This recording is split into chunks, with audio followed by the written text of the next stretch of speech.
Partagez la vidéo, partagez la vidéo. Chers parents, partagez-la. Voilà, dans les groupes, vous pouvez la partager dans les groupes et sur vos murs en fait. Sur votre page, je ne sais pas, mur, page ou quoi là. Voilà. On va parler de la mort d'Émile Bogadoudou. Moi, je ne laisse rien. Hein. Ah oui, je ne lâche rien comme ça. C'est là mon nom compris. Je ne me laisse pas à faire. Non, non, non. Il faut éclairer les gens pour que beaucoup comprennent. Je ne lâche rien.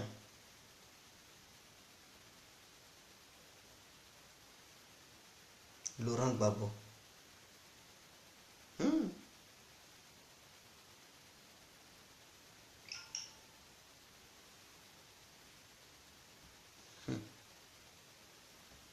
Laurent Gbagbo.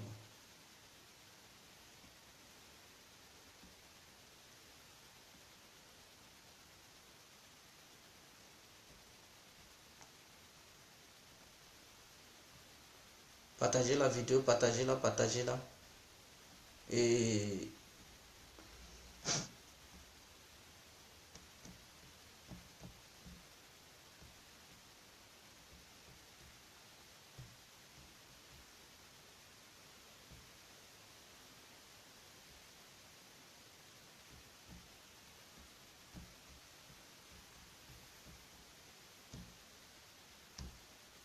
partagez la vidéo, partagez-la, partagez-la. C'est très important. Est-ce que les gens veulent intervenir? Si beaucoup veulent intervenir, je peux mettre mon numéro. Mais bon, vous pouvez aussi... je vais donner mon nom, le nom de mon second Facebook. Comme ça, vous pouvez intervenir à travers mon Facebook. Devant la vie, pour tous ceux qui veulent intervenir, tapez le nom du Facebook Devant la vie. Donc, vous pouvez m'appeler à travers le Messenger de Devant la vie. Là, comme ça, vous pouvez intervenir en direct. Pour tous ceux qui ne sont pas d'accord, qui veulent contester ce que je vais dire devant la vie. Voilà, vous pouvez appeler sur le Facebook Devant la vie. Donc, partagez la vidéo. Maintenant, je vais donner mon numéro. Je vais donner mon numéro plus 32. Plus 32, hein. 46 52 54 128 plus 32 46 52 54 128. Ça, vous pouvez m'appeler sur Viber et Imo. J'ai bien dit Viber et Imo. Appelez-moi sur Viber et Imo. Évitez de m'appeler sur WhatsApp. Maintenant, ceux qui veulent intervenir aussi par un autre canal, vous pouvez m'appeler sur Facebook, qui est le nom. D'ailleurs, je vais commenter le nom de mon Facebook en bas de ma vidéo. Est-ce que vous comprenez? Je vais commenter le nom. Vous pouvez m'appeler sur... Voilà. Devant la vie. Ça, voilà. Je viens de commenter ça. Voilà. Vous allez voir, Guégué Guel a commenté Devant la vie. Donc, Devant la vie, c'est le nom de mon second Facebook. Vous pouvez m'ajouter là-bas, m'envoyer invitation et m'appeler sur Messenger de ce Facebook afin d'intervenir en direct. Bon, ok. Bonsoir, bonsoir à tous les téléspectateurs. Tous ceux qui sont en face de leur caméra en ce moment en train de m'assister, mes frères, j'ai mentionné 3 noms différents sur le titre de ma vidéo, qui sont les suivants: Laurent Gbagbo, Lida Kwasi et... Non, je dis Lida Kwasi.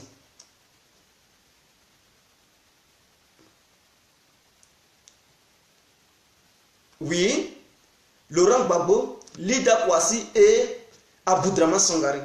Je dis, voici les tueurs d'Émile Bogadoudou, c'est-à-dire l'ancien ex-ministre Feu Émile Bogadoudou était un ex-ministre des Affaires intérieures et aussi un avocat international de la Côte d'Ivoire. Ce monsieur a perdu la vie du 18 au 19 septembre 2002. Pour tous ceux qui ne savent pas, c'est là la crise ivoirienne a commencé. Voilà, la crise ivoirienne qui a commencé et qui a vu son grand jour à partir de 2010-2011. Voilà, c'est de ça que je parle, mais je ne parle pas des anciennes crises qui se déroulaient déjà en Côte d'Ivoire, parce qu'avant ça, il y a eu d'autres crises. 99, les années 70, je ne parle pas de ça. Nous parlons de la crise qui est venue dans les années 2000. Donc, je parle de la crise qui est venue depuis les années 2000. Et je ne parle pas aussi de la crise du Mercedes noir ou bien blanc, quelque chose comme ça. Je ne parle pas de ça. Ça, on écarte ça. Mais là où la rébellion même a pénétré au cœur de la Côte d'Ivoire, c'est de ça que je parle. Je dis Émile Bogadoudou a été assassiné par Aboudraman Sangaré, par Laurent Gbagbo et par Lida Kwasi Moïse. D'autres diront que je mens, mais je sais ce que je dis. Je sais ce que je dis. Émile Bogadoudou, à un moment donné, le gouvernement de Laurent Gbagbo voyait que non, ce monsieur, il était en désaccord, un grand désaccord entre Bogadoudou et Laurent Gbagbo, Sangaré et Lida Kwasi. D'ailleurs, ceux qui ont poussé Gbagbo à prendre une telle décision pour pouvoir éliminer Émile Bogadoudou sont les suivants. Sangaré, il est à la tête de la liste. Et Lida Kwasi Moïse est le suivant. Est-ce que vous comprenez? Lida Kwasi Moïse est le suivant. Donc vous devez comprendre. Lida Kwasi Moïse était le ministre de la Défense, si j'ai une bonne mémoire. Il était le ministre de la Défense. Mathias Doué était le chef d'état-major des armées de Côte d'Ivoire. Si j'ai une bonne mémoire, s'il vous plaît, dites-moi que c'est faux si je me suis trompé. Mathias Doué, le général Doué Mathias était le chef d'armée de Côte d'Ivoire. C'est que Mangou, le galon, c'est-à-dire le titre que Mangou avait, c'est ce que le général Mathias Doué avait dans les années 2002. Lida Kwasi Moïse était lui le ministre de la Défense de Côte d'Ivoire. Émile Bogadoudou était lui le ministre de l'Intérieur de la Côte d'Ivoire, plus un avocat international de la Côte d'Ivoire. Et avant même cette crise, Émile Bogadoudou était le vrai ami de Laurent Gbagbo. Il était mieux écouté. Laurent Gbagbo l'écoutait beaucoup. Mais à un moment, il y a eu une réunion au palais présidentiel. Au palais présidentiel, sur la table où était assis M. Aboudraman Sangaré, M. Émile Bogadoudou, M. Lida Kwasi Moïse, et bel et bien d'autres personnes. Comme lui, Lida Kwasi Moïse était le ministre de la Défense, ils ont organisé un plan. Le plan, c'était pour faire quoi? De buter Alassane Dramane Ouattara. C'était d'éliminer Alassane Dramane Ouattara ce jour-là. Mais Émile Bogadoudou a été en désaccord avec eux. Il a dit à ses frères, qui sont les Gbagbo et les autres, nous sommes déjà au pouvoir. Pourquoi voulons encore nous organiser l'assassinat des gens qui sont dans l'opposition? Je pense que cela n'a pas sa raison d'être. Laissons Ouattara. Toutes les décisions qu'il prenait pour pouvoir planifier un plan pour éliminer les gens de l'opposition, Émile Bogadoudou s'opposait. Alors ceux-là se sont vus trahis par leurs homologues, par leurs amis. Émile Bogadoudou, avec qui ils ont mené la bataille pendant qu'ils étaient dans l'opposition sous le règne de l'ex-président Feu Félix Houphouët-Boigny, le père de la nation. Donc eux, ils se sont dit quoi? Que Émile Bogadoudou, dès lors qu'il partait à l'encontre de leurs idées, eux, ils se disaient que non, Émile Bogadoudou, certainement, il traite avec les membres de l'opposition. Donc, ils ont commencé à le soupçonner d'être un traître. Ce mot traîtrise qui revient dans la bouche des pro-Gbagbo. Des pro-Gbagbo, ce n'est pas aujourd'hui, ça a commencé. Ça a commencé depuis que Laurent Gbagbo a pris le pouvoir. Ils ont commencé à soupçonner Émile Bogadoudou d'avoir des relations avec Alassane Dramane Ouattara, avec l'opposition. Et dès lors, ils ont pris une position, ils ont dit, Émile Bogadoudou, il n'est pas bon. C'est quelqu'un qui n'est pas d'accord. Tout ce qu'on met sur la table, il va contre nos idées. Il conteste. Est-ce qu'il protège Alassane Ouattara? Est-ce qu'il protège l'opposition? Émile Bogadoudou est un ennemi, il n'est pas un ami. Parce que pourquoi tout le monde est d'accord et puis lui, il est contre les idées de tout le monde. Donc pour cela, il faut revoir le cas d'Émile Bogadoudou. Leader Kassim Moïse, lui-même, quand ils l'ont arrêté, en Côte d'Ivoire, il a avoué, il dit, c'est parce qu'ils lui ont demandé de tuer Ouattara et il a refusé, raison pour laquelle ils l'ont chassé comme ministre de la Défense. Lui-même, il a avoué, je n'ai pas appuyé bouche de leader Kassim Moïse. Lui-même, il a dit, c'est parce qu'il a refusé de tuer Ouattara qu'ils l'ont chassé de son poste. Est-ce que vous écoutez? Leader Kassim Moïse a dit ça. C'est ce jour-là, ils avaient planifié le plan de l'assassinat de Ouattara. Émile Bogadoudou s'est opposé à leur vision. Donc, ils ont vu un ennemi en Bogadoudou. Ils ont commencé à considérer Bogadoudou comme un traître. Donc, cette histoire de traîtrise, ce n'est pas maintenant que ça a commencé. Au sein de même les hauts cadres du FPI, eux-mêmes, ils avaient commencé à soupçonner l'Émile Bogadoudou d'être un traître parmi les leurs. Voilà comment Émile Bogadoudou, son assassinat a été planifié. Mais ce qui est encore étonnant, c'est qu'avant même la frappe de la rébellion sur la ville d'Abidjan, Émile Bogadoudou était déjà informé. Laurent Gbagbo n'était pas au pays, il était en Italie ce jour-là. Émile Bogadoudou a pris son téléphone pour appeler Laurent Gbagbo pour dire « Nous allons recevoir une attaque ce soir ». Laurent Gbagbo a dit, je suis déjà au courant. Vous comprenez? Laurent Gbagbo, depuis Rome, c'est là-bas il était et puis ils ont attaqué le pays. Et c'est suite à ça, il est venu au pays et les gens ont commencé à dire, ah, son pays est attaqué et puis il vient dans la guerre. Si c'était quelqu'un d'autre, il allait fuir. Est-ce que vous comprenez? Laurent Gbagbo a dit à Émile Bogadoudou que lui, il était déjà au courant que la Côte d'Ivoire allait être attaquée. En ce temps, Laurent Gbagbo, il avait pris toute sa famille pour aller à Rome. Parce qu'il était déjà au courant et informé de l'attaque, mais il n'a pas pris des dispositions pour protéger les Ivoiriens. Est-ce que vous comprenez? C'est-à-dire sa femme, tout le monde, ses enfants, il les a pris pour aller à Rome, en Italie. Émile Bogadoudou étant au courant, il a appelé le président pour dire, ah, PR, le pays va être attaqué. J'ai reçu des informations. Et Laurent Gbagbo lui dit, lui, il était déjà au courant. Mais tu étais déjà au courant, pourquoi tu n'as pas informé Émile Bogadoudou? Comme lui, il adorait tellement Laurent Gbagbo, il aimait tellement, il informe Laurent Gbagbo pour ne pas que Laurent Gbagbo soit surpris. Et lui, ce dernier, il dit à Émile Bogadoudou que lui, il était déjà au courant. Ah, tu étais déjà au courant. Pourquoi moi qui est le ministre des Affaires intérieures, je ne suis pas informé? Et c'est maintenant que je viens à peine d'être informé. Émile Bogadoudou, cela ne l'a pas dérangé non plus. Il prend son téléphone, il appelle les Sangaré et les autres. Eux, ils étaient tous déjà au courant qu'il allait avoir une attaque.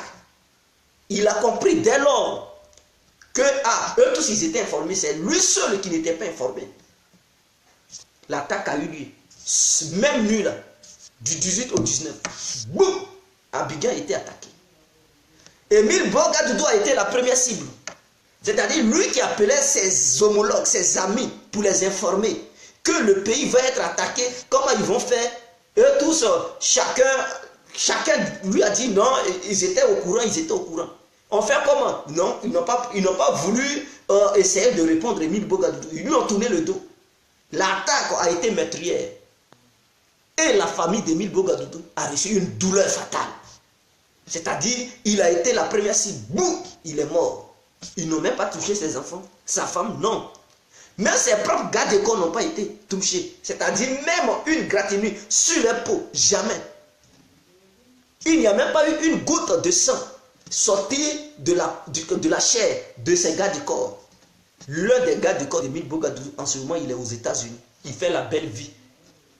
C'est-à-dire, ce n'est pas la rébellion qui a frappé Émile Bogadoudou. Le pays en question était déjà au courant de la frappe de la rébellion, mais c'était une aussi très bonne occasion de la part des membres du pays pour profiter de cette histoire de rébellion et éliminer leurs adversaires. Voilà le vrai programme du pays. Voilà pourquoi ils n'ont pas voulu négocier pour empêcher l'arrivée de la rébellion sur le territoire ivoirien. Une fois que la rébellion allait attaquer, ils allaient profiter de cette histoire de rébellion, tuer Alassane, la même nuit là, tuer, assassiner Alassane, assassiner Émile Bogadoudou. Ils ont reçu le coup d'Émile Bogadoudou. Alassane, ils ont fait un échec, il a sauté la clôture pour tomber dans la cour de l'ambassadeur de France en Côte d'Ivoire. Voilà comment M. Alassane Dramane Ouattara a échappé à la mort. Et qui l'a aidé? Ce n'était pas les gars de Côte d'Ivoire qui ont aidé Ouattara, non. C'était un garde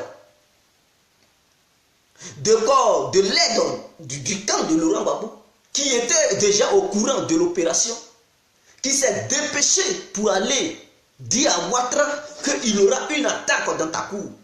Alors saute la clôture, sinon si tu te trouves ici, tu es un homme mort. C'est lui qui a aidé Ouattara, il a soulevé Ouattara pour le balancer de l'autre côté de la clôture. Et Ouattara est tombé sur son pied, il s'était fait mal à son pied, à sa jambe. Quand ils sont rentrés dans la cour de Ouattara, ils n'ont pas trouvé Ouattara. Voilà comment Ouattara a échappé la mort. Et ce dernier, quand Ouattara il a pris ce dernier pour nommer ce dernier comme l'un de ses de ses gardes rapprochés. Ce dernier, il est avec Ouattara en ce moment. Il était lié avec Gbagbo, mais il a sauvé la vie à Ouattara. Ouattara l'a pris comme son garde rapproché. Est-ce que vous comprenez? Donc, si vous ne connaissez pas l'histoire de la Côte d'Ivoire, fermez vos bouches. Vous pensez que le FPI est tellement sain, le FPI n'a rien commis comme un crime contre l'humanité, donc les gens, ils venaient, les membres du FPI. Je vous le dis. Mais à son temps, pourquoi Émile Bogadoudou a été assassiné? Il y avait un grand féticheur à Lakota qui s'appelait Zrégui. Je ne sais pas si d'autres Ivoiriens ont connu Zrégui. Il y a eu des baillis, les Zrégui en Côte d'Ivoire. Les Ivoiriens connaissent ces gens. Ils savent que c'était des grands féticheurs. Quand on parle de fétichisme, ceux-là, ils avaient atteint un niveau. Zrégui avait annoncé à son temps que le 5e président de la République de Côte d'Ivoire allait être un Dida venant de Lakota. Il avait prédit ça. Il avait dit ça. Alors, quand le camp du FPI, Laurent Gbagbo voyait la manière dont Bogadoudou réagissait, et il était contre leurs idées, toutes les planifications d'assassinat qu'il préparait et que Émile Bogadoudou s'opposait à ça, automatiquement ils se sont dit, ah, Zrégui avait dit, vous savez, le camp de Laurent Gbagbo, vision et ses brillantes idées. Excusez-moi, c'est la connexion qui était interrompue. Donc, les membres du FPI, c'est-à-dire les hauts cadres du FPI, ils ont vu tout de suite la menace. Et ils se sont dit, la menace, c'est Émile Bogadoudou. Donc, ils ont commencé à préparer à l'éliminer avant qu'il ne soit trop tard. Parce qu'ils s'opposaient toujours à leurs idées. Tout ce qu'ils planifiaient, il était contre. Donc, ils se sont dit, c'est que s'il est contre leurs idées, ils étaient des amis hier. Un féticheur a dit que le 5e président de la République de Côte d'Ivoire allait être un Dida venant de Lakota. Et Émile Bogadoudou, il vient de Lakota. Il est aussi aimé par les Ivoiriens. Il a des bonnes idées et il est très dur. Même les gens disaient qu'il est l'homme le plus dur que Laurent Gbagbo. Et que Laurent Gbagbo était mou. Que c'est Émile Bogadoudou qui était le bras droit de Gbagbo. C'est-à-dire la force de Gbagbo. Et donc, si Gbagbo meurt, peut-être Émile Bogadoudou, si Émile Bogadoudou meurt, Gbagbo va plus avoir une puissance. Il sera totalement affaibli. Beaucoup ont pensé à ça. Mais est-ce que la mort de Bogadoudou a fait du mal à Gbagbo? Non, ça ne lui a pas fait ni froid ni chaud. Il n'a pas eu pitié de la mort d'Émile Bogadoudou. Il a tenu un petit discours et puis c'est fini. Aujourd'hui, Bogadoudou a été enterré quelque part. Même Laurent Gbagbo, durant son quinquennat, qu'il a fait au sommet de l'État ivoirien, il part à maman. Il n'a jamais déposé ses 2 pieds pour aller voir la tombe d'Émile Bogadoudou. C'est-à-dire, il s'en foutait. Son ami de lutte, qu'ils ont enterré, il passe par là pour aller à Ganiwa. Il ne descend pas pour aller voir la tombe d'Émile Bogadoudou. Ça veut tout dire.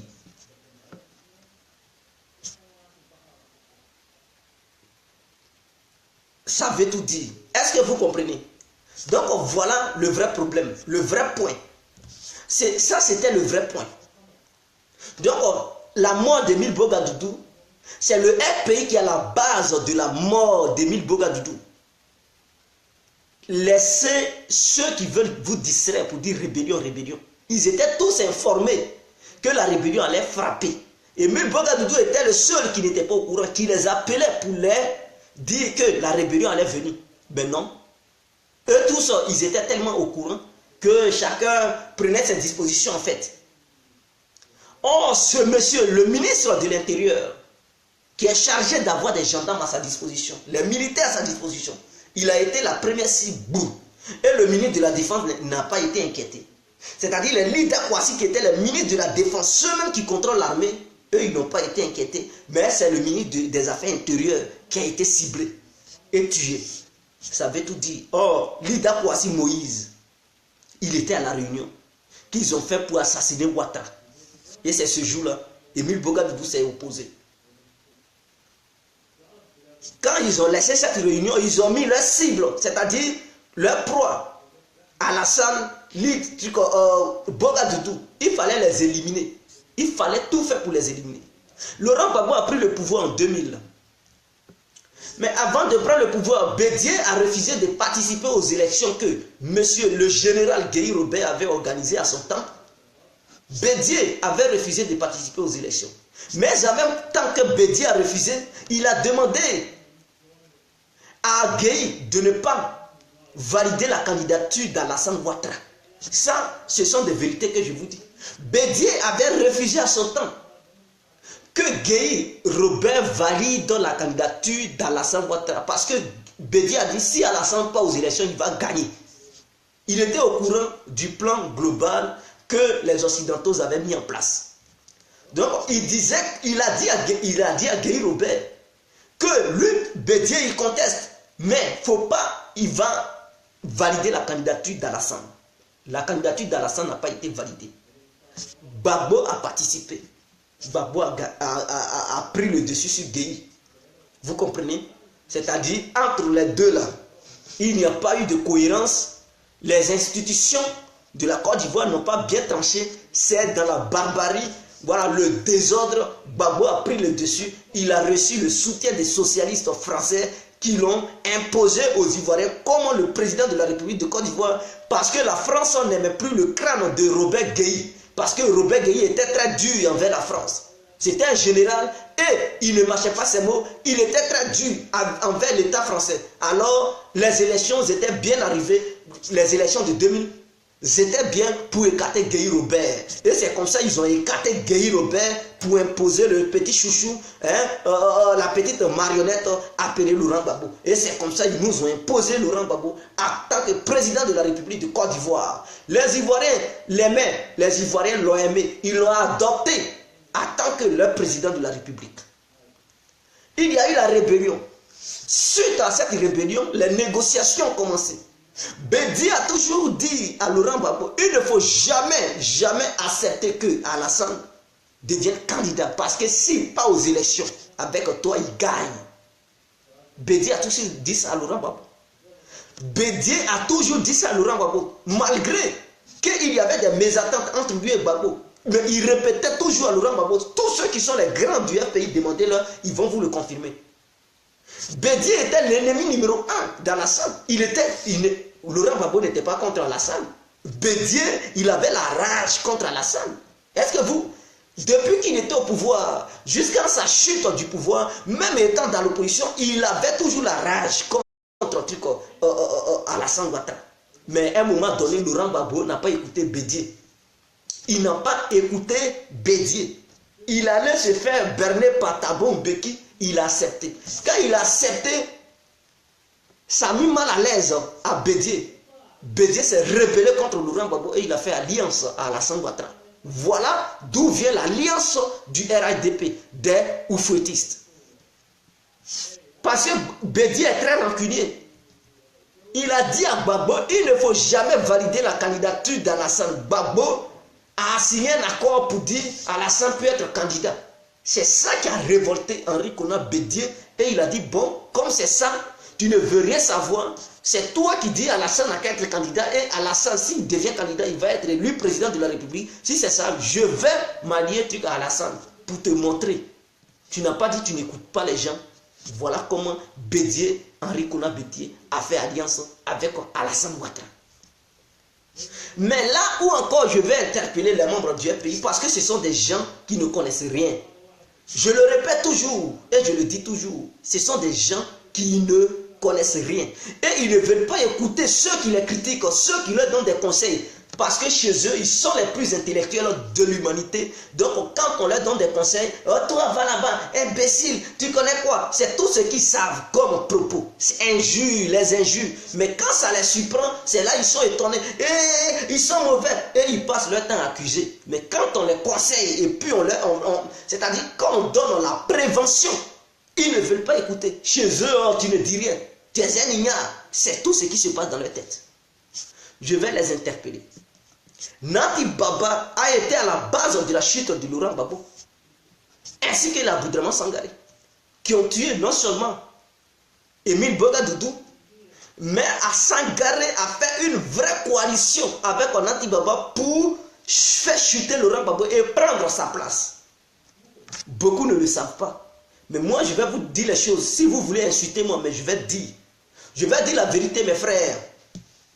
Je vais vous dire la vérité. Nati Baba a été une espionne de la France, non seulement de la France, mais du pouvoir Alassane Ouattara dans le gouvernement de Laurent Gbagbo. Beaucoup ne le savent pas. Beaucoup disent, oh, c'est sa femme, ils ont fait un enfant et puis quoi? C'est sa femme, ils ont fait un enfant et puis quoi? Excusez-moi les femmes, mais est-ce que vous connaissez une femme? Si une femme veut aller, vous n'avez jamais vu une femme même qui fait toujours l'amour avec un homme. C'est-à-dire, elle soit l'homme, elle peut même mettre 7 ans, 10 ans avec l'homme. Si on dit c'est un grand trafiquant, ce sont les femmes on envoie. Qui sortent le monsieur, tout ça pour détecter, connaître le monsieur, le maîtriser. Et un bon matin, le monsieur il est surpris, elle voit cette dernière dans un treillis et cette dernière participe à son arrestation. Et il est étonné, hein, c'est toi, toi. Elle dit, oh, mais c'est un jeu. Et mon jeu me pousse à jouer tous les jeux. C'est-à-dire même me déshabiller, faire l'amour avec toi, faire n'importe quoi avec toi. Mais ce que je veux, c'est ta chute.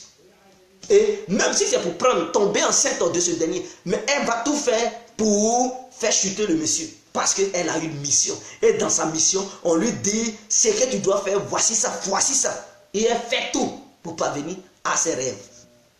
Nati Baba a été une grande espionne dans le gouvernement de Laurent Gbagbo. Parce que les gens savaient que Laurent Gbagbo aimait la femme, il aimait les femmes. Nati Baba, ils ont utilisé Nati Baba pour tout faire, pour que Laurent Gbagbo puisse l'aimer plus que Simone Gbagbo. Et le coup a marché.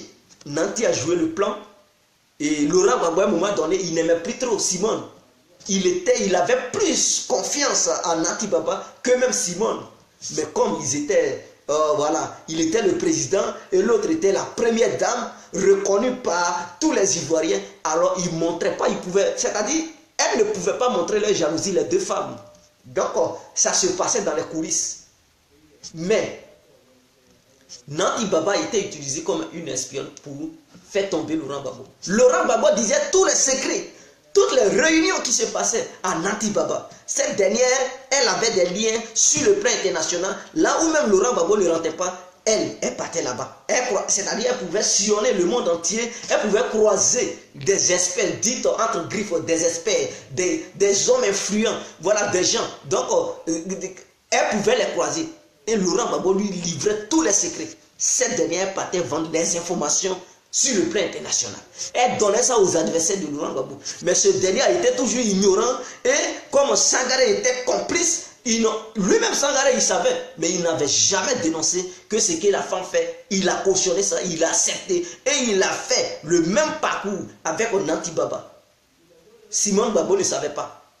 Elle aussi, elle était manipulée par Sangaré qui faisait croire à Simone Gbagbo que oui, c'est que parce que Simone Gbagbo ne pouvait plus voyager. C'est Nati Baba qui menait la diplomatie à leur place. Est-ce que vous comprenez? C'est-à-dire Laurent Gbagbo utilisait cette femme pour mener la diplomatie. Or, l'opposition aussi utilisait cette femme pour affaiblir Laurent Gbagbo et connaître les points forts et les points faibles. Et tout ce que Laurent Gbagbo préparait dans l'ombre pour maîtriser Laurent Gbagbo. Et même pour convaincre Laurent Gbagbo à aller aux élections, c'est-à-dire c'est pas cette femme encore qui ils ont pu avoir Laurent Gbagbo. C'est elle, la communauté internationale a envoyé. Après avoir fini d'accepter le deal au Ghana entre Thabo Mbeki et Laurent Gbagbo, je ne sais pas si c'est... ouais, il paraît que c'est au Ghana ou bien à Pretoria, je ne sais pas si c'est en Afrique du Sud. Après avoir fini d'accepter le deal, il fallait maintenant le désarmement, cette question du désarmement. Ils ont accepté, Gbagbo a accepté que Ouattara va participer aux élections, mais il faut maintenant le désarmement. Mais pour ne pas désarmer et aller aux élections, ils ont utilisé encore Nanti Baba.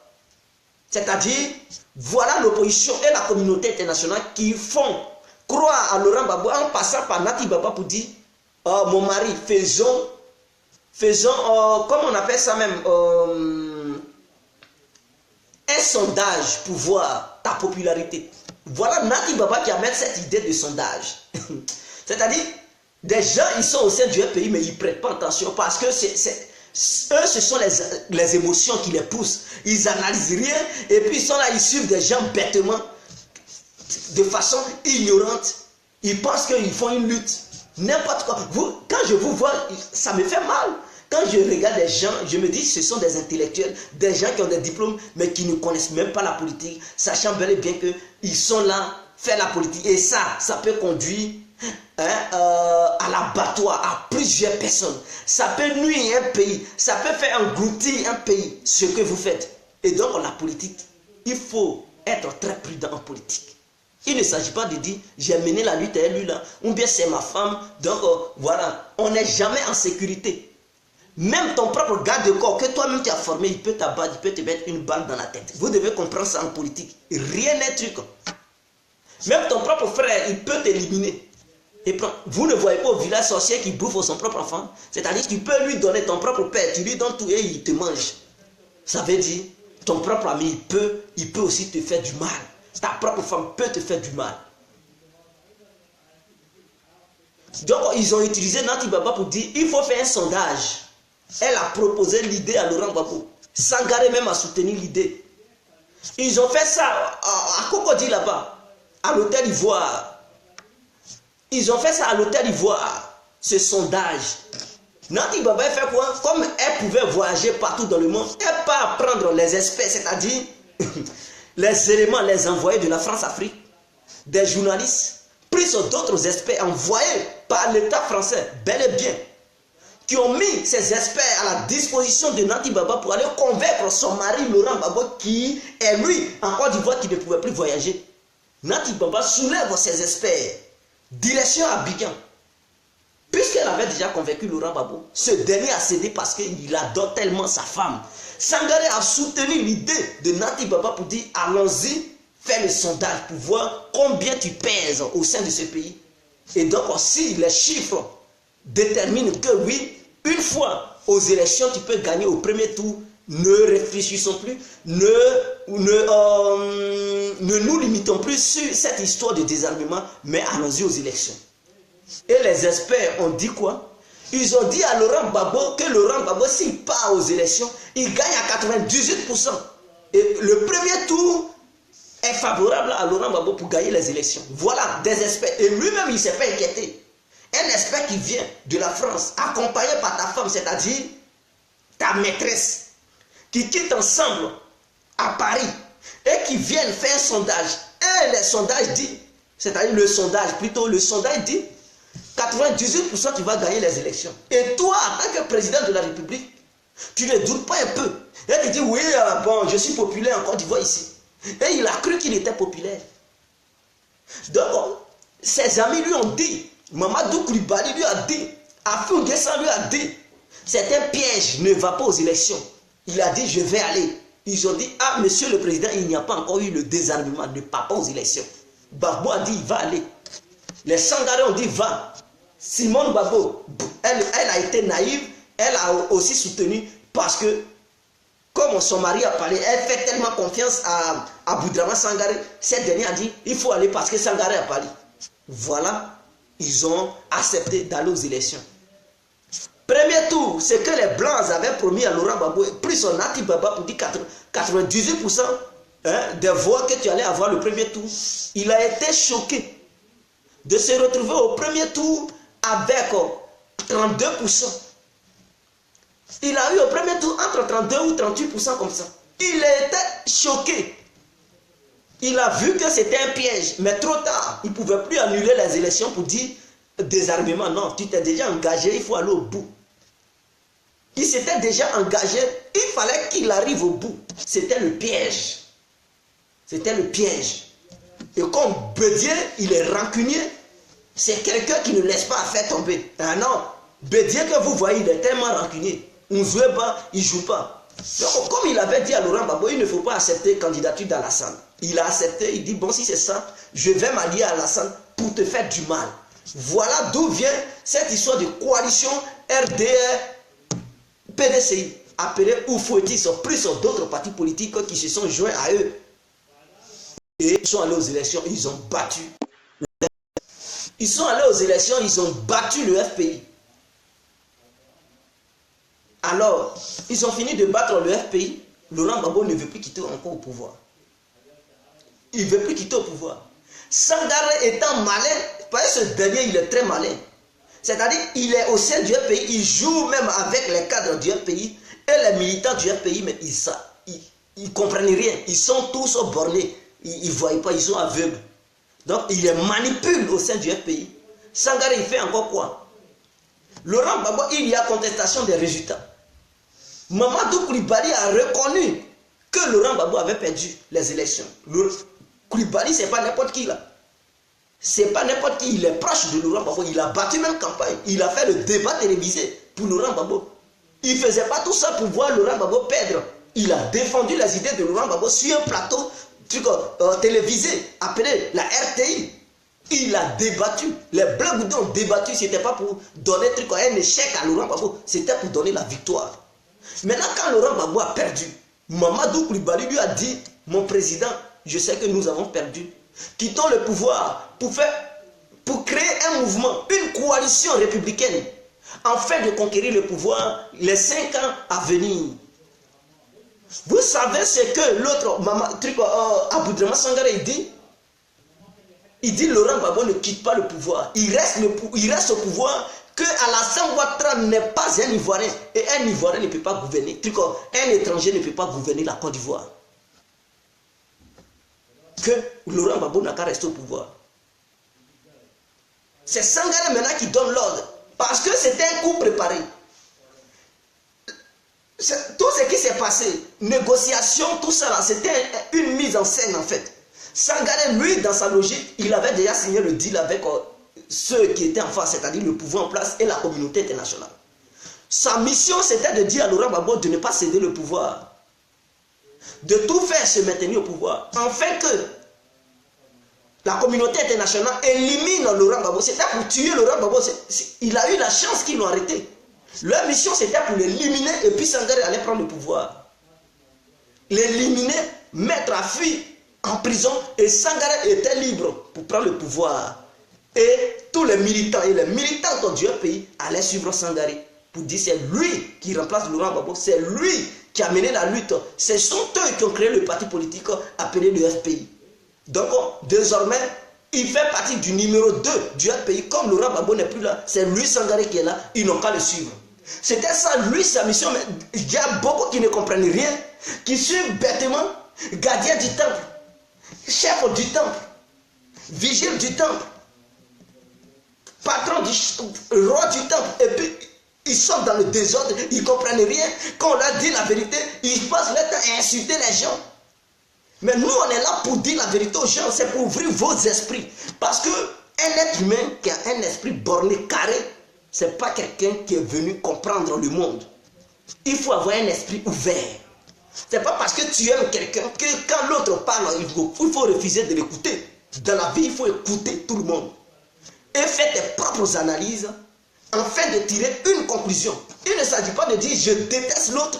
Donc tout ce que l'autre va dire, je m'en fous. Mais mon frère, quand tu dis je m'en fous, à un moment donné, Tu peux même te tromper parce qu'il te dit la vérité. Comme tu ne l'aimes pas, tu vas rejeter ses propos. Et le malheur va t'arriver. Tu vas dire, hey, il avait raison. Hein. Si je savais, mais si je savais, n'a pas de queue. On le sait en Afrique. Sa mission, c'était de demander à Laurent Gbagbo de se maintenir. En fait, il y a une intervention internationale à battre Laurent Gbagbo dans sa résidence. C'était ça, lui, sa mission. Lors des bombardements, il était où? Sangaré. Lui, il avait déjà disparu. Il a accompli sa mission et il a disparu. Il allait se cacher. Il ne s'est même pas inquiété. Il ne s'est même pas inquiété un tout petit peu. Ils ont largué des bombes, justement, ils n'ont pas pu tuer Laurent Gbagbo. Dieu merci. Il est sorti vivant. Nati Baba en question, elle s'est retrouvée au Ghana. C'est-à-dire, ils ont préparé leur coup. C'était pour éliminer l'homme en question. Nati Baba, elle savait. C'était pour éliminer Gbagbo, prendre sa richesse.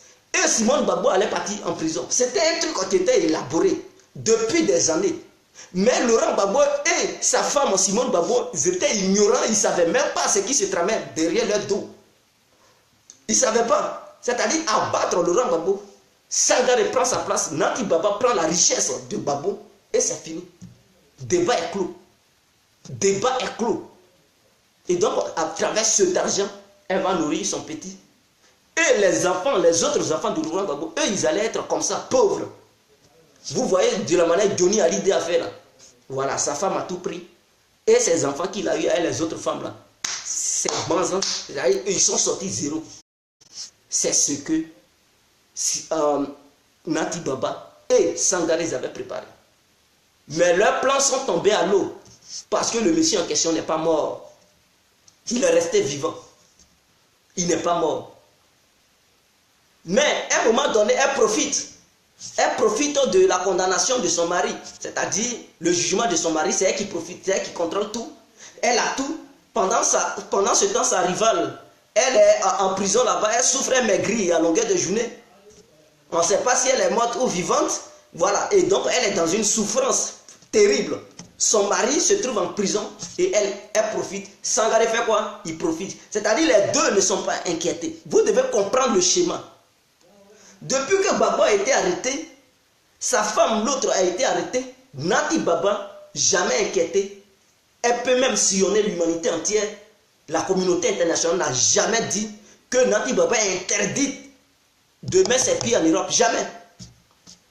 Pour dire, ils n'ont jamais interdit Nati Baba parce qu'elle a accompli sa mission.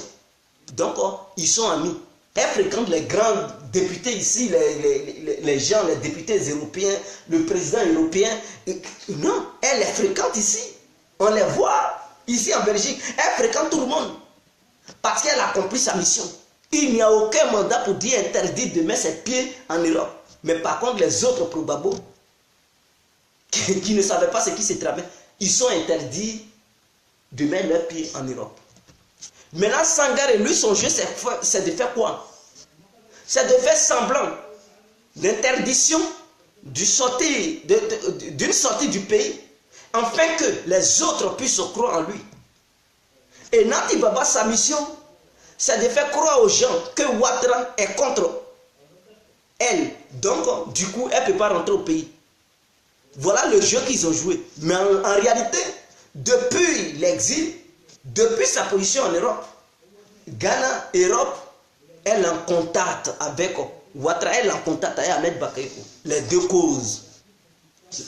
La raison en est que c'était la petite amie d'Ahmed Bakayoko. Nati Baba sortait avec Ahmed Bakayoko. Avant de connaître le truc Laurent Gbagbo, elle est sortie avec le truc Ahmed Bakayoko. Elle est sortie avec Soro Diom. Et son terminus a été Laurent Gbagbo. Pas son terminus, peut-être elle soit avec d'autres personnes, je ne sais pas. Ça, ce n'est pas pour la calomnier, ce n'est pas pour faire sortir sa vie privée. Mais je dis la vérité, c'est qui est là. Ahmed Bakayoko a débloqué son compte depuis la Côte d'Ivoire. Son compte n'est pas gelé. Hein. Nati Baba, pour Sangaré, n'est pas aussi gelé. Les gens doivent comprendre. Nati Baba, son compte n'est pas gelé. Ahmed Bakayoko a déverrouillé. Ils ont déverrouillé aussi pour Sangaré. Mais pour les autres, sont confisqués. Vous devez comprendre, la politique, c'est la stratégie. La politique est tellement vaste que beaucoup ne comprennent pas. Eux, ils pensent que ce qu'ils voient, ce qu'ils attendent, c'est tout. Ça suffit pour dire, hey, je connais la politique. Toi, tu connais quoi? Non, la politique, c'est un temps. C'est-à-dire qu'il faut prendre le temps pour analyser les choses profondément. Et il faut aussi se renseigner. C'est très important. Avec les anciens qui étaient aussi là-bas, qui ont coopéré ensemble. Même suite aux différents propos de chaque individu, toi-même, tu t'arrêtes et tu te fais tes propres opinions, tes propres analyses, afin de tirer une bonne conclusion. On ne fait pas la politique parce qu'on aime le crâne de la personne. On ne fait pas la politique parce que l'autre utilise le nom de quelqu'un. Mais vous savez, le diable a toujours trompé.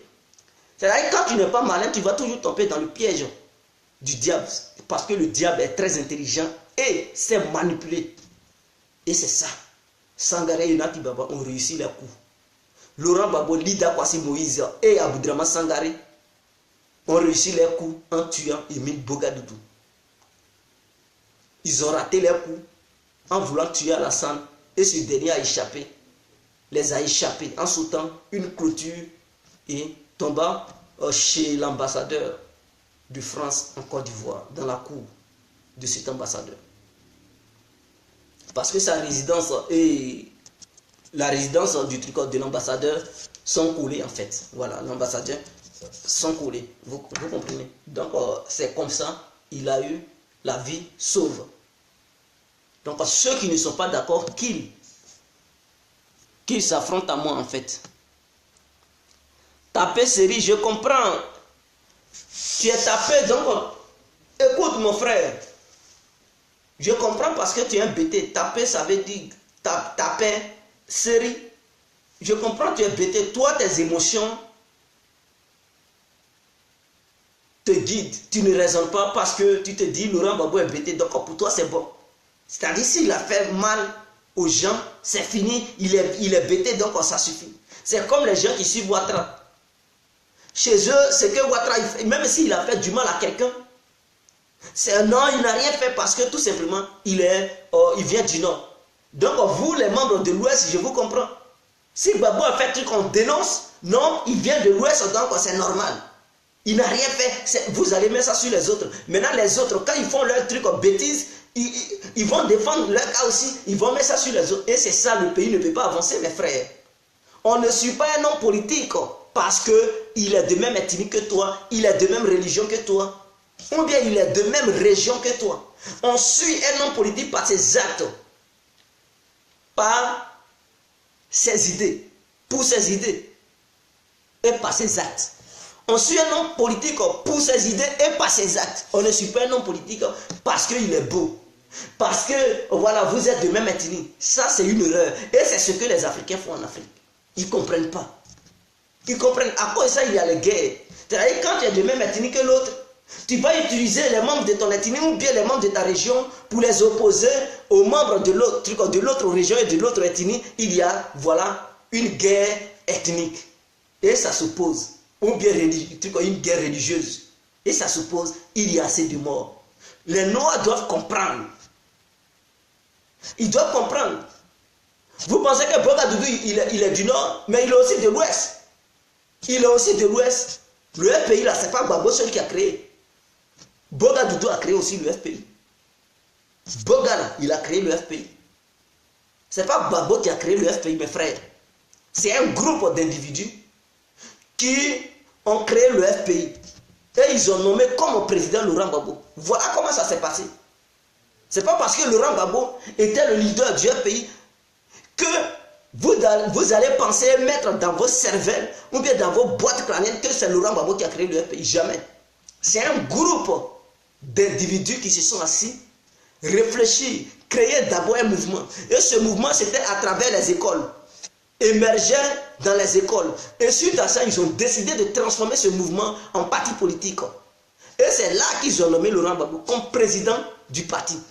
Et c'est lui, depuis dès lors qu'ils l'ont nommé, c'est lui qui a piloté le parti. Cela ne veut pas dire toutes les idées qui étaient dans le parti incarnait. Cela ne veut pas dire que c'est Laurent Gbagbo qui donnait les idées. Non, ses amis lui donnaient des idées. Mais lui, c'était lui seul qui était chargé de parler et de faire voir ses idées au grand jour. Donc les gens ils pensaient que Laurent Gbagbo était tellement intelligent. Non, c'était une équipe qui travaillait. C'est comme si toi tu es mon président. Moi j'ai des idées, je te donne mes idées. On parle, on discute. Tu vois que les idées sont bonnes. C'est pas moi de parler de ça. On a déjà traité dans les coulisses. C'est à toi maintenant d'annoncer les idées au grand jour. Mais les gens ils vont te voir, mais ils ne vont pas me voir. Oh pourtant je suis là. Je sais qui, toi en âme et en conscience, tu sais qui te donne les idées. Mais quand tu parles, les gens ils te voient. Et c'est comme ça, le FPI s'est conçu. C'est comme ça le FPI s'est fabriqué. Donc si vous pensez aimer Laurent Gbagbo et rejeter les autres, vous faites une erreur grave. Quand un leader a fait du tort, a commis du tort envers les autres, mes frères, reconnaissez, c'est tort à un moment donné. Gbagbo n'est pas un dieu. De la manière il est Gbagbo, c'est comme ça. Émile Bogadoudou est Émile Bogadoudou. Il est aimé à Gagnewa. Émile Bogadoudou est aussi aimé truc à Lakota. Il est aimé aussi à Divo. De la manière vous aimez Laurent Gbagbo, de l'autre côté, les autres, ils ont aimé Émile Bogadoudou. Vous avez étouffé cette affaire. Vous n'avez pas voulu éclairer les Ivoiriens. Parce que vous saviez que vous étiez trempés dans des trucs sales affaires. Et si la justice devrait faire voir clair aux yeux du monde entier, le régime de Laurent Gbagbo allait être incriminé. Alors, il fallait utiliser le prétexte de... comment on appelle ça, il fallait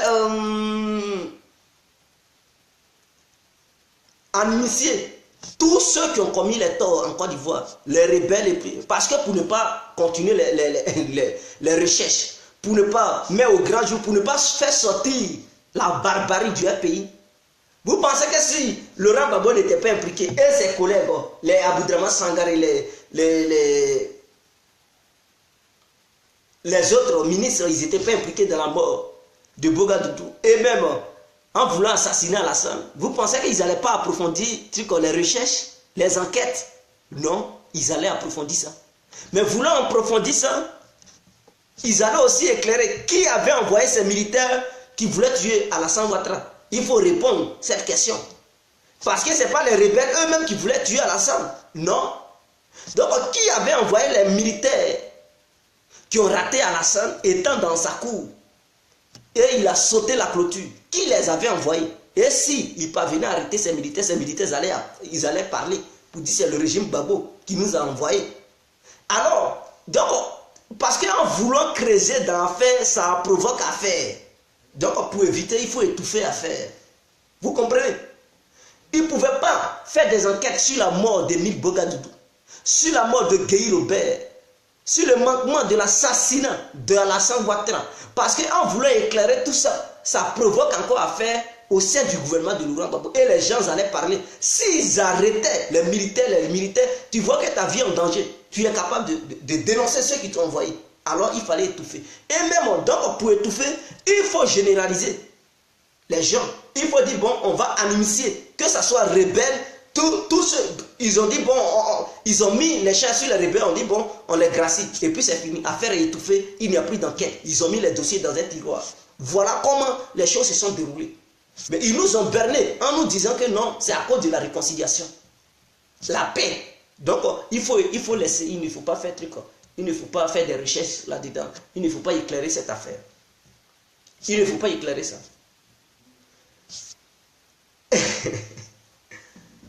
Est-ce que depuis que Ouattara a envoyé des gens pour accuser Laurent Gbagbo d'être à l'origine des assassinats des femmes d'Abobo et tout ça, et que l'opposition contre-attaque pour montrer les preuves, ils ont déjà montré l'assassinat de Émile Bogadoudou, ils ont déjà montré l'assassinat de Gueye Robert, ils ont déjà parlé du manquement de l'assassinat de Ouattara. Ils ne peuvent pas parler de ça. Ce sont des dossiers déclassifiés.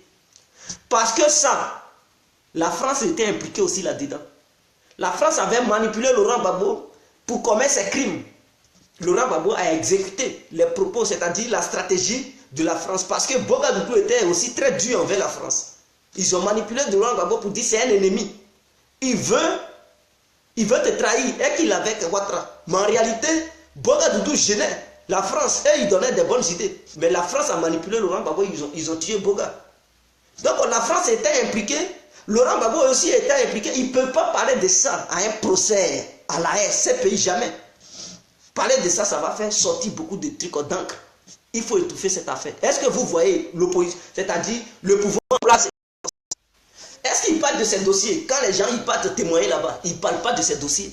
Parce que le pouvoir en place sait qui était impliqué là-dedans. Qui était impliqué là-dedans et qui soutient le pouvoir en place. Il ne peut pas aller parler de ces dossiers à la CPI, jamais. Jamais de la vie. Et même les personnes concernées à la CPI là-bas ne peuvent même pas parler de ça. Pour montrer des trucs pour dire Émile Bogadougou est mort, on a des preuves, c'est Ouattara. Ils ne peuvent même pas aussi parler de ça. Ce sont des dossiers déclassifiés. Babo, Ouattara, François, ils sont tous au courant. Et ils savent, ils connaissent ces dossiers. Ils ne peuvent pas parler de ça. Ce sont les dossiers déclassifiés. C'est-à-dire le peuple ivoirien qui est ignorant. Eux, ils ont leurs enfants hors du territoire. Chaque enfant de ces gens, de ces hommes politiques, chacun a au moins 2 passeports, 2 nationalités. 3, je dirais même 3 nationalités. Non seulement la nationalité ivoirienne, mais ils ont encore d'autres nationalités de d'autres pays internationaux. Ils ne vivent même pas en Côte d'Ivoire. Ils ne fréquentent même pas en Côte d'Ivoire. Ils sont hors du pays. Ils font leur belle vie. Et leurs parents nous mettent en conflit, on s'entretue et leurs enfants profitent de la belle vie. Mes frères, réveillons-nous. Mes frères, il est temps de se réveiller. Il ne s'agit pas de suivre bêtement. Toi, on prend ta tête, on prend la tête de l'autre, on cogne sa boue. Pendant que vous vous battez, eux, leurs enfants, ils vivent la belle vie. Vous voyez les maisons dans lesquelles ils dorment. Vous voyez les caisses qui roulent. Ils sont dans des bureaux, ils ont des sociétés, ils sont même des PDG. Parce que leurs parents ont ouvert des grandes sociétés pour eux. Pendant ce temps, nous, on passe notre temps à s'entretuer, à se battre. Et ils nous regardent, ils se moquent de nous. Eux, ils luttent pour leurs enfants, ils ne luttent pas pour nous. Si tu es intelligent ou intelligente, mon frère ou ma soeur, il est temps. L'homme politique n'est pas là pour faire ta vie. Lui en qui tu as confiance tant, ce même a provoqué des morts. Ceux qui avaient confiance à Ouattara, ils sont morts pour Ouattara. Ouattara n'a pas coulé une goutte d'âme qui tente dans ses yeux, de larmes qui tentent dans ses yeux pour tomber. Ceux qui étaient enfants de Laurent Gbagbo, amoureux ou amoureuses de Laurent Gbagbo, ils sont morts. Laurent Gbagbo n'a pas coulé les gouttes de larmes qui tentent dans ses yeux pour tomber. Il s'en fout. Il n'a rien à cirer. Sangaré n'a jamais versé goutte de larmes. Soro Guillaume n'a jamais versé les larmes. Parce que vous êtes morts, vous les aimez. Jamais. Toujours c'est vous qui pleurez. C'est de l'esclavage moral. Ils vous ont esclavagisé moralement. Mais vous ne vous en rendez pas compte. De façon ignorante. Dans votre subconscient. Et vous êtes des esclaves. Mais vous ne vous en rendez pas compte. Vous pensez que non, vous êtes libre. Mais en réalité, vous avez été déjà colonisé par ces hommes politiques. Et parmi vous, d'autres, quand je parle, ils m'insultent. Mais ils insultent sans savoir pourquoi ils m'insultent. Parce que dans leur subconscient, ils ne savent pas. Ils sont tellement amoureux, ils ont été colonisés là-dedans, dans leur tête. Donc, les propos qu'ils tiennent là, ça ne vient pas d'eux-mêmes. Ils m'insultent, mais ils ne savent pas pourquoi ils m'insultent. Quand il va leur demander, non, il n'a rien fait. Oh, ils n'ont même pas... J'ai donné des trucs. Pour ceux qui veulent mettre mes propos en limite, qu'ils interviennent. J'ai donné mon numéro au début et j'ai mis le nom de mon Facebook. J'ai dit devant la vie. Tous ceux qui veulent appeler, ils peuvent appeler sur Mi5 devant la vie. Et on débat en direct. Pour tous ceux qui ne sont pas d'accord. Il ne s'agit pas d'insulter. Parce que quelqu'un qui insulte, il n'a pas d'argument. Et il est esclave moralement. Il a été esclavagisé par ces hommes politiques. Donc du coup, il ne sait même pas ce qu'il dit. Mais quelqu'un qui est libre moralement, parce que la liberté, il faut l'acquérir d'abord. Psychologiquement, moralement. Il faut avoir la liberté morale d'abord. Avant d'avoir la liberté physique. Parce que c'est ça qui dicte. Si tu es esclavagisé ici physiquement, ceux qui vont te dire, les paroles que tu vas attendre venant des hommes politiques, du coup ça va te pousser physiquement pour commettre des meurtres. Et aussi ça va t'incriminer, tu vas aller aussi en prison. Le physique agit, c'est le moral qui pose des actes. Parce que si tu ne raisonnes pas, tu ne peux pas poser d'actes. Il faut raisonner d'abord avant de poser les actes. Mais si ici ça ne va plus, tu vas poser des actes qui vont aller à l'encontre de ta propre personne et aussi contre ta famille. Parce que quand tu seras dans la souffrance, c'est ta famille qui souffrira. Ce ne sont pas les hommes politiques qui vont souffrir à ta place. Faisons très attention. Ce message, j'aimerais le lancer. Beaucoup vont me voir en démon. Beaucoup vont dire, ils t'ont payé combien? Beaucoup diront ce qu'ils pensent d'eux-mêmes. Mais moi, ce que je suis en train de faire, je ne cherche pas du buzz, je ne sais. Mais ce que je veux, c'est d'ouvrir les esprits de mon peuple ivoirien. Et d'autres Africains, s'ils me regardent, et qu'il y a un cas pareil chez eux, qu'ils essaient d'être libres moralement afin de faire leurs propres analyses et essayer de savoir qui est bon, qui n'est pas bien. Il ne faut pas être soumis par les propos, les paroles douces des uns et des autres. Toi-même, sois capable de raisonner.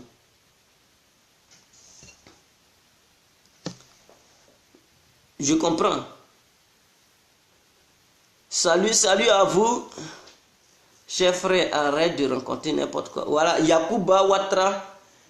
Mon frère, tu penses que c'est n'importe quoi, mais il faut te confronter à moi. Il ne s'agit pas de rester là-bas et dire non, j'ai donné bel et bien un numéro. J'ai dit plus 32, 46, 52, 54, 128. C'est pour juste m'appeler sur Viber et Imo. Ne m'appelez pas directement sur mon numéro. Ne m'appelez pas aussi sur WhatsApp. Donc tous ceux qui ne sont pas d'accord, qu'ils appellent maintenant. Mais quiconque n'ose pas et qui dit arrête de dire conneries, c'est-à-dire toi-même tu n'as pas d'arguments et tu ne connais rien dans l'histoire. Et tu veux quand même dire l'autre il ment. Il ment, quels sont tes arguments? Donne l'antithèse. Moi je donne la thèse. L'antithèse, tu n'es pas capable de donner une antithèse pour contrecarrer ma thèse. Donc, si c'est comme ça, on ferme là et puis on regarde. Si tu es incapable de produire des idées, ou bien tu es incapable d'apporter des contradictions bien avérées, je dis bien les contradictions avérées, tu fermes ta bouche. Parce que là où je suis là, c'est mon sujet, je le maîtrise et je sais de quoi je parle. Il n'y a pas quelqu'un qui va venir ici pour me contredire, jamais. Parce que je sais de quoi je parle. Donc, tous ceux qui ne sont pas sûrs d'eux, qui se taisent. Je ne suis pas là des gens qui disent n'importe quoi, qui ne maîtrisent rien. Non, je ne divague pas. Je sais de quoi je parle. Et même vos cadres du pays qui sont au sein du pays, ils savent de quoi je parle. Il y a d'autres qui se cachent pour regarder. Ils savent de quoi je parle. Mais ils ne peuvent pas dire ça au grand jour. Parce que quiconque dit ça au grand jour, il sera écarté au sein du pays. Oh, ils sont là-bas pour chercher une nourriture d'abali pour manger. Ils ne sont pas là pour le peuple. Voilà. Tapez série, mais tu le suis. Pourquoi tu es le plus nul alors? Merci Johnny. Angèle Diabré. Angéline Diabré. Salut. Ah oui, Angéline Diabré, ma soeur Dida. Comment vas-tu? C'était un bon conseil de Koulibaly. Jama Ngandi, il dit idiot. Tu es trop. Voilà. Vous savez, des gens qui passent leur temps à insulter, qui n'ont pas d'argument, ne suivez pas ces gens-là. C'est-à-dire, c'est comme si tu as un vrai problème. Tu es confronté à un dilemme, tu es entre deux feux, tu ne sais pas comment faire, tu cherches une solution. Tu lui proposes ta situation, et lui dit, tu es bête, et puis il te tourne le dos. Est-ce qu'un homme comme ça, c'est un être humain? Est-ce que quelqu'un comme ça, il est un être humain? Son cerveau est passé où? C'est-à-dire, tu as un vrai problème, tu lui exposes ta situation, et lui, il passe son temps à t'insulter. Il dit, tu ne connais rien, il y a une solution, et puis il ne te montre même pas la solution, il part. C'est que lui-même, c'est un animal. Il n'est même pas un être humain parce qu'il est privé du cerveau. Ou bien son cerveau est colonisé, voilà, a été colonisé, donc il ne sait même plus ce que lui-même, ses propres pensées ne l'appartiennent pas. Il raisonne à travers l'autre. Et c'est ça, les membres du pays aujourd'hui, leur raisonnement, c'est à travers les hommes politiques du pays. C'est-à-dire eux-mêmes, ils ne peuvent pas s'asseoir eux-mêmes pour faire leurs propres analyses, raisonner d'eux-mêmes. Ils raisonnent à travers les hommes politiques. Et tout ce que les hommes politiques leur disent, ils suivent comme des moutons. de façon moutonnière. Donc c'est ça on appelle. C'est-à-dire toi-même ton cerveau, tu ne possèdes pas ça. C'est l'autre qui possède ton cerveau à ta place. Et c'est malheureux. Les Africains doivent changer de stratégie. Quand ton propre frère ou ton propre père ou ta mère ont tort, il faut être à mesure de leur dire qu'ils ont tort. C'est ça qu'on appelle un homme honnête. Et que ton cerveau, c'est toi-même qui le guide. Ce n'est pas le cerveau de l'autre qui va guider toi-même ta personne. Ça, ce sont des conseils que je vous donne, mes frères et sœurs. Ce n'est pas parce que Sangaré a dit quelque chose que c'est vrai. Chacun cherche son dabari. Sangaré a parlé, qu'est-ce qui prouve qu'il dit la vérité? Mais il vous manipule. Et donc, pour savoir s'il manipule ou pas, prenez depuis le début. Qu'est-ce que lui l'a fait? Qu'est-ce que lui l'a fait? S'il a fait, c'est comme calcul. C'est comme la mathématique. En maths, quand on donne un problème, une situation, mais à toi de chercher la réponse. À toi, c'est-à-dire les calculs qui sont là, les différents procédés qu'ils ont mis, représentent les personnages politiques, exemple. Et donc, comment tu dois faire pour trouver la solution? Parce qu'il y a un problème. On te donne les équations.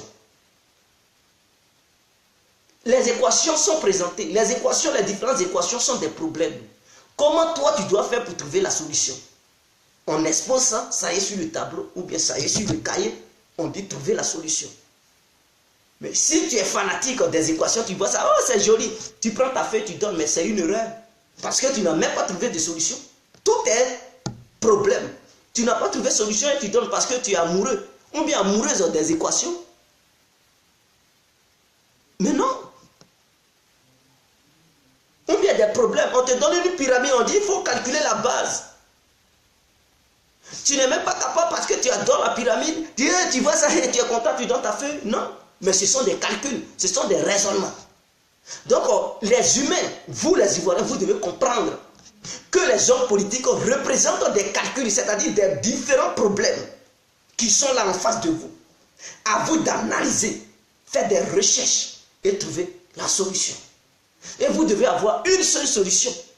Chacun de vous doit raisonner et trouver le même résultat, pas des résultats différents. Une fois que vous allez trouver cela, vous allez comprendre c'est où le problème. Qui était le problème, qui ne l'est pas. La politique aussi, c'est de la mathématique. C'est la science. Tout.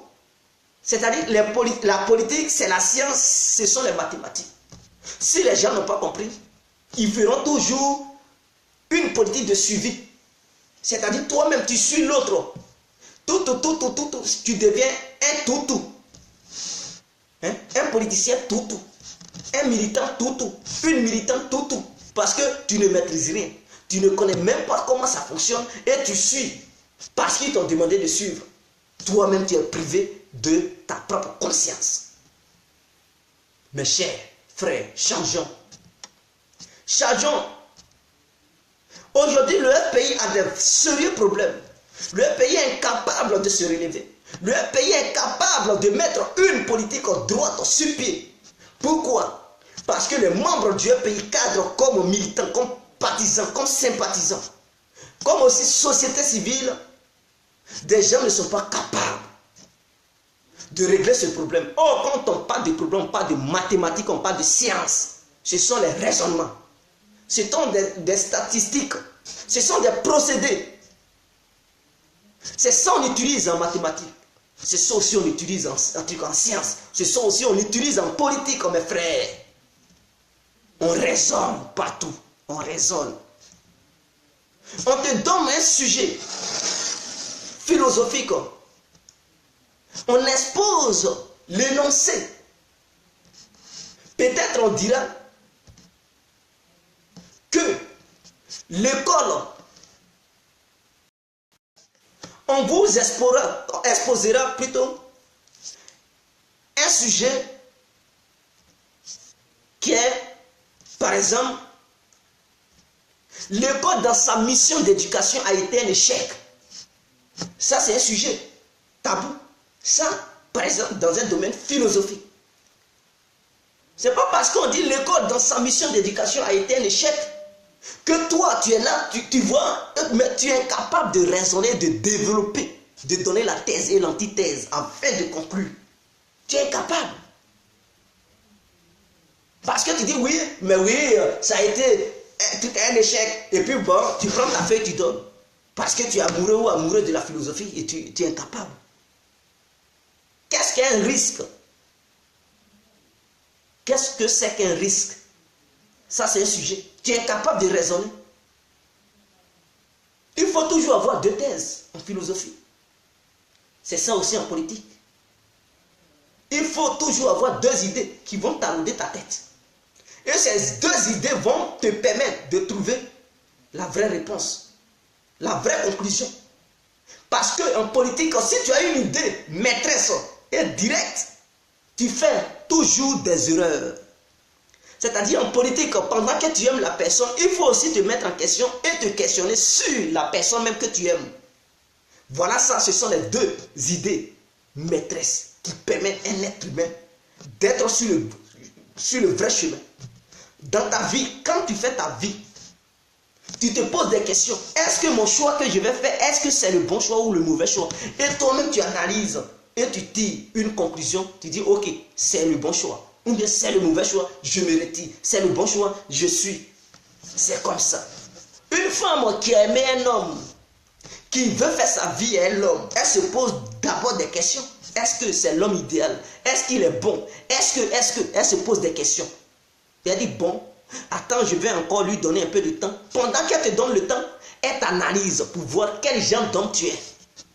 Et si elle t'a analysé pendant des mois, et qu'elle est convaincue, elle va te dire, ok, bébé, quel jour tu vas m'épouser? Si elle te dit ça, c'est que vraiment elle t'a regardé, elle t'a analysé et elle a été convaincue parce qu'elle s'est posé deux questions. Et ces deux questions, elle a fait l'expérience et ça lui a montré que oui, tu es vraiment l'homme de sa vie et qu'elle peut te supporter. Du coup, elle dit, bon, il faut me proposer le mariage, marie-moi. Ou bien c'est elle-même qui va te proposer le mariage. Et ça existe. Et vous pouvez vous marier. Mais dès lors que tu es incapable de te mettre en question et de raisonner, tout ce que tu vas faire comme choix, ça va être des échecs. Tes choix seront des échecs. Voilà pourquoi beaucoup font assez d'échecs. Parce que eux, il n'y a pas deux idées qui les conduisent. Quand on dit le bon chemin et le mauvais chemin, c'est comme ça toujours deux idées. Et ce sont les analyses de toi-même, de ta propre conscience qui te permet de suivre le bon chemin. En politique, on ne suit pas un homme politique parce qu'on est amoureux. Et on ne met pas en question cet homme qui est en face. Babo, oui, tu es amoureux de Babo. Mais est-ce que tu t'es déjà posé une question pour dire que Babo, réellement, il est un homme politique idéal? Est-ce qu'il n'a pas fait des erreurs? Est-ce qu'il ne fait pas des erreurs? Est-ce qu'il n'y a pas de failles dans sa politique? Ce qu'il a fait là, oui, c'est bon. Mais est-ce que ce qu'il a fait ici, c'est bon? Non, ce n'est pas bon. Est-ce que pourquoi? Est-ce que tu te poses des questions? Est-ce qu'à un moment donné, il n'a pas trahi le peuple ou bien il a trahi le peuple? Est-ce qu'il a fait un bon choix en prenant telle décision ou bien il a fait un mauvais choix? Voilà des questions qui peuvent te permettre de trouver une solution afin de ne plus faire ces erreurs. Est-ce que le FPI est divisé? Est-ce que c'est un bon choix ou un mauvais choix? Pourquoi c'est un mauvais choix? Tu calcules. Pourquoi c'est un bon choix? Tu calcules. Et avec ce choix, par exemple, si on prend ce chemin, est-ce que ça peut nous conduire au pouvoir un jour? Pourquoi ça ne peut pas nous conduire au pouvoir? Ou bien pourquoi ça peut nous conduire au pouvoir? Toujours deux questions. Il y a deux cas. Et tu te poses des questions, tu fais des analyses. Ça peut nous amener au pouvoir parce que voilà. Non, ça ne peut pas nous amener au pouvoir parce que voilà. Et une fois que tu auras trouvé les différentes réponses de chaque question et de chaque supposition, mon frère, quand tu vas croiser un membre de ton camp qui, lui, il n'a jamais pris le temps de se poser des questions, et tu lui dis, mais est-ce que la voie qu'on a choisie, c'est bien? S'il te dit, oui, c'est bien, tu dis, mais pourquoi? Lui, il va te donner autre piste parce qu'il n'a pas pris le temps de bien raisonner. Tu vas lui dire, non, mon frère, tu fais une erreur. Il va te dire, pourquoi je fais une erreur? Tu dis, écoute-moi bien. Et tu vas prendre le temps de lui expliquer parce que toi, tu as pris le temps de raisonner. Il va dire, ah, mon frère, ce que tu dis, c'est vrai. Hein?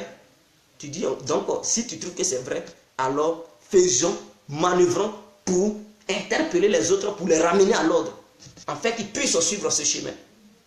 Car ça m'a pris plusieurs jours avant de trouver ce chemin, ou bien cette voie. Voilà comment les gens ils vont comprendre. Mais les gens, ils ne prennent pas le temps Ils sont émotionnels. Tu leur parles, mère con, imbécile, tais-toi, tu es nul, tu es naïf, tu es un Mauritanien. Mes frères, je suis ivoirien. Si vous n'avez pas une chevelure comme ça, si c'est ça qui vous embête pour me traiter de Mauritanien, il y a quoi à vous? Je vais vous dire que toute ma famille, c'est-à-dire nous les garçons au sein de ma famille, on a des cheveux bouclés comme ça. Voilà, on est tous comme ça. Mais cela ne veut pas dire qu'on n'est pas ivoirien. On est bel et bien ivoirien. Ma mère est bêtée de Galois, précisément à Papekou. Mon père est bel et bien Dida de Divo. Mais je ne dirai pas le nom de mon village, de mon père, du village de mon père. Donc, c'est pour vous dire, je suis bel et bien un ivoirien 100%, non contesté. Djedje, le nom Djedje, ce n'est pas un nom volé. C'est un nom ivoirien, c'est un nom bêté. Et ce nom Djedje, ça vient du nom du père à ma mère. Voilà, c'est lui qui m'a donné, c'est-à-dire mon grand-père maternel qui m'a donné le nom Djedje. Le nom Diwen, c'est le nom à mon père. Donc vous devez comprendre. Voilà. Je ne suis pas mauritanien. Si je vous dis la vérité, que vous êtes dérangé, pour cela vous voulez me traiter d'étranger, tant pis pour vous. Mais je suis bel et bien un Ivoirien. Un vrai Woody, un Ivoirien qui bande midi, en plein midi. C'est moi. Voilà. Je ne suis pas mélangé avec une autre ethnie. Donc vous devez comprendre ça une fois pour de bon. Je vous aime. Vive la Côte d'Ivoire. Vive le peuple ivoirien. Que la vérité soit toujours au grand jour. C'était l'incontournable, j'ai compris, je vous aime. Ciao.